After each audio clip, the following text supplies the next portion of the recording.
Good morning, everybody. Welcome to part 3 of Cthulhu Calls by Art of Keith Busher Precious Mutations, a tutorial on how to take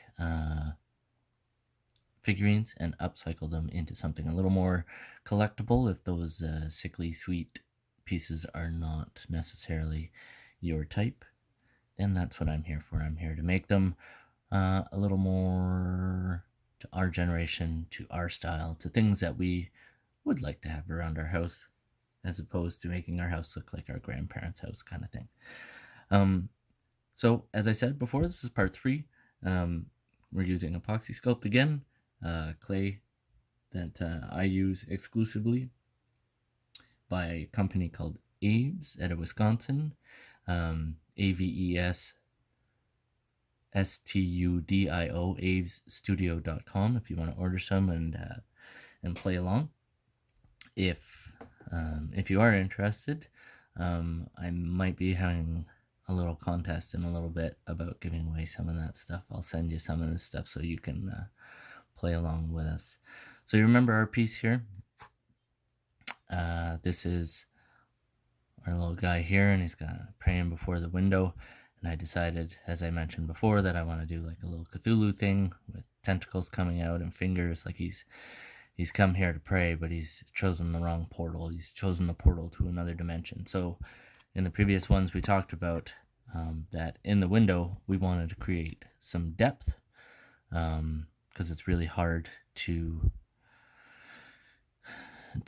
build something that's two-dimensional there. Like you could just paint it, but everything else is three-dimensional. So putting something two-dimensional in that window just wouldn't work. So I want to have the tentacles coming out. I want to have some fingers, like he's coming through the portal. But this is a very tricky piece because there is nothing, right? Like you're just passing through right here. You need something to be able to push that clay into. You need to be able to sculpt something. So in my brainstorming problem solving, what I decided to do was take this piece of purple styrofoam. I'll show you here. And we put the piece on. We traced it, if you remember. And then we carved out this little section here. So that gives me an idea of where it is that I need to sculpt into, so I'm not going too big or too small. I don't lose my proportions.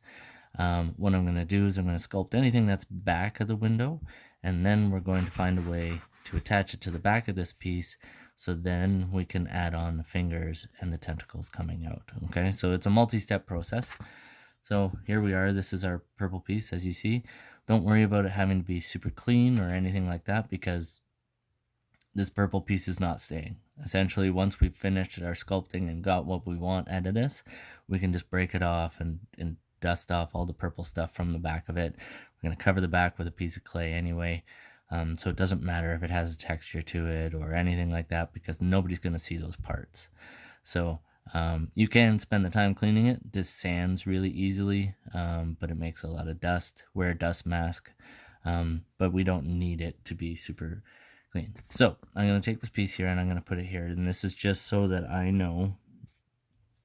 You see, I'm going to turn it a little bit, and you see that we're kind of in line, but this gives me an idea of where I want to put like the eye of Cthulhu. So we're going to put it there. If you think about it, if you're looking like through a keyhole or something that would be very small, and this would be probably similar to about a keyhole size to something as big as Cthulhu, although I think Cthulhu is going to be a little bit smaller than usual in this piece.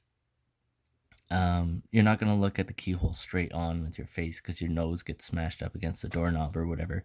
You tend to turn your head to the side and kind of peer sideways through that keyhole. So this is about where we want our eye to be. So I am just going to grab a Sharpie really quick, so I have an idea. And I'm going to mark here, and I'm going to mark here. That's the level that I want the eye. It's going to be in this general vicinity. And that's it. That just kind of gives me a guide, a personal guide. Now I've mixed up quite a bit of green clay here, and we're not going to go too much into detail today about Cthulhu. What we're going to do is we're going to kind of set the backer so that we can start building the face out and working on details from there. So this is the green epoxy sculpt. I've mixed equal parts as usual, the green and the activator, the gray. And I'm just mushing it together till it's nice and soft. Now remember, it's not going to stick, so this stuff doesn't stick very well with styrofoam, but that's okay, because that's good, because what we're going to want to do afterwards is peel it out and get it out, and then we're going to stick it to the back of our piece. So right now I'm just looking for somewhere to kind of set my eye, build a bit of a backer, somewhere to set my eye. So I'm just going to kind of mush it into here, give myself a bit of a backer. You can fill it all the way up if you like, which I'm going to do because I need to sculpt everything. I'm going to try anyway. I may not have mixed enough green. If you're having a little bit of problem spreading it out, you can use a bit of water. It's okay because it's a backer piece. So when you mix water with this, when you use water to kind of try and flatten it out or smooth it out or anything like that, it might make your clay a bit milky. If you have gloves on, which you should have gloves on when you're doing this sort of stuff, I'm not wearing gloves, so shame on me. Not a very good tutor when I'm not doing the things that I'm telling you you should be doing.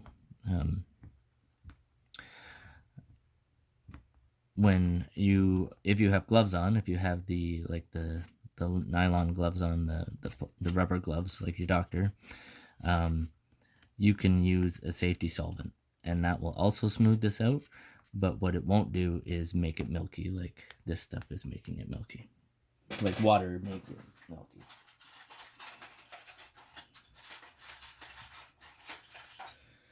So I'm just trying to. This is actually the last of one of the green clays that I have, so that's why I didn't mix enough. I have another one, but I'm trying to avoid getting to that because we're going to need it. We need a nice new fresh container to build all the features for his face and everything. So yeah, we're just going to fill this in here. I'm trying to work it down into this bottom section here. And even though this will be quite thin when I'm done pressing it in here, it will still be, by the time it cures, very, very rigid.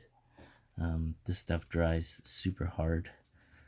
I've mentioned before, I've built foosball players out of this that haven't broken, and that, building on top of a foosball player and making it still look proportionate to a person is not a very thick layer of this clay.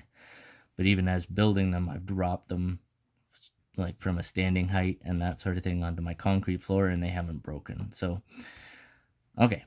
So now we've built somewhat of a backer, a green backer here. And then we decided we were going to put the eye right in about here. So we'll just push that right down in. It might pop out again. I'm using a wooden bead for this. I may or may not coat this wooden bead with white clay later, or I might just sand it a little bit to smooth it out and paint it. I got these beads, a really good deal at the Restore. I talked about the Restore before. It's like a Habitat for Humanity. All the construction workers, when they're doing renovations and stuff, will take useful things out of houses and give them to the Restore. And you can go and buy building materials from them, and the money all goes to Habitat for Humanity. So that's a pretty cool thing. I'm not sure if they have that in the States, but they definitely have it here. So that's where I got these wood beads. So you see, we have our green, and I put the wood bead in there, and that's going to set that up. And so I'm going to have to mix some more clay before I continue working on my Cthulhu piece. So I'm going to make this a short video for today. If I went too fast, if there's anything that you don't understand, please let me know in the comments below.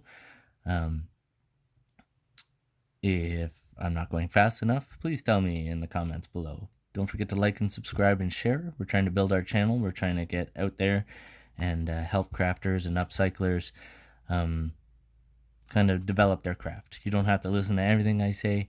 I'm just telling you stuff that I've picked up over my 7 years of figuring this out on my own and watching tutorials and stuff like that. So if you have any questions, I'm here to help. You can always PM me. I'm happy to help. I had somebody message me yesterday about how to make snakes, little snakes for Medusa hair, and I kind of walked her through that process. So that's what I want to do. I want to help, and I hope I can help. Thank you very much for watching. Please don't forget to follow along on our Facebook page, which is also the Arctic Keys Pusher Precious Mutations, or on our Instagram at Precious Mutator, Twitter at Precious Mutator, and yeah, I hope you get something out of this. Thank you very much, and have a great day.